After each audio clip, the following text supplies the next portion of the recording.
अरे जी, मैं आपसे कहती हूँ कि हमारे जो घर का सर्किट है वो बहुत बुरा चल रहा है। घर में खाने के लाले पड़ रहे हैं।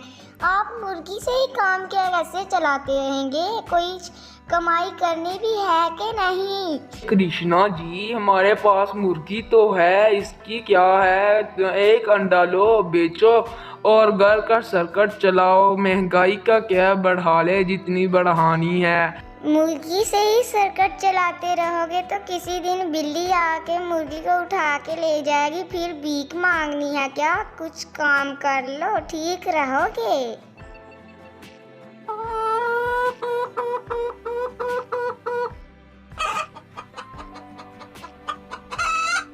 मुर्गी की आवाज सुन के आई तो उसने ये देखा कि मुर्गी ने सोने का अंडा दिया है। उसके होश उड़ गए।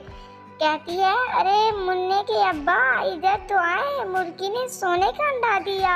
अरे आ गया कृष्णा। अरे ये क्या, यहाँ पर तो सोने का अंडा है। हमारी मुर्गी तो जादुई निकली। अब हम बहुत अमीर हो जाएंगे। अरे अधिराज, मैं आपसे कहती हूँ, हम इसे पका के खा तो नहीं सकते, लेकिन एक काम जरूर हो सकता है। हमारे शहर में बाबू राम की दुकान बहुत मशहूर है। वो इसके बहुत अच्छा दाम लेगा। चले फिर उसके पास लेके चलते हैं। अरे हाँ हाँ कृष्णा, तुम ठीक ही कह रही हो। चले फिर बाबू राम के पास चलते हैं। कृष्णा, हमें देरी नहीं करनी चाहिए। अंडे के बजाय ढेर सारा पैसा लेके आते हैं और हम बहुत अमीर हो जाएंगे।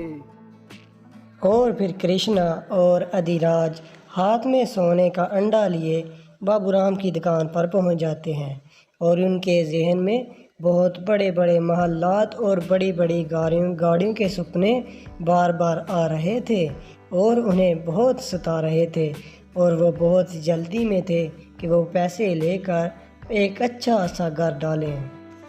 अजी, मुझसे तो इंतजार ही नहीं किया जा रहा। जल्दी से बाबू राम की दुकान के अंदर चलते हैं, चलिए। अरे अधिराज, कैसे आना हुआ दुकान पे? बस यार बस, अब हमारे दिन बदलने वाले हैं। तुम सुनाओ, कैसे हो? तो आज मैं तुम्हारे पास सोने का अंडा लेके आया हूँ। हमारी एक मुर्गी है जो कि जादुई है। वो सोने के अंडे देती है और उसका सोना बहुत अच्छा होता है। तुम उसके क्या दाम बताओगे? मुझसे इंतज़ार नहीं किया जाता यार, जल्दी करो। फिर वो बाबू राम से पैसे लेके घर आ जाते हैं।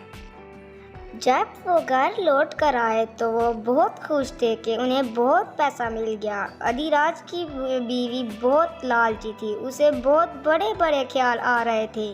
हमारे पास बड़ा घर होगा और हम अपने मोहल्ले में सबसे अमीर होंगे और हम अपने मुन्ने के लिए भी एक अलग घर बनाएंगे और हमसे अमीर कोई नहीं होगा। हमारे पास गाड़ियाँ भी होगी और हमारे शहरों में घर भी होंगे। हमारे पास एक अपने लिए गाड़ी होगी जहाँ पर मैं और तुम पिकनिक पे जाया करेंगे और एक गाड़ी हम अपने मुन्ने को भी लेके दिया करेंगे ताकि वो अपने दोस्तों के साथ खुश रहे और उसे किसी की भी कोई चीज़ की भी परेशानी ना हो। उसकी बीवी के दिल में लालच आ गया।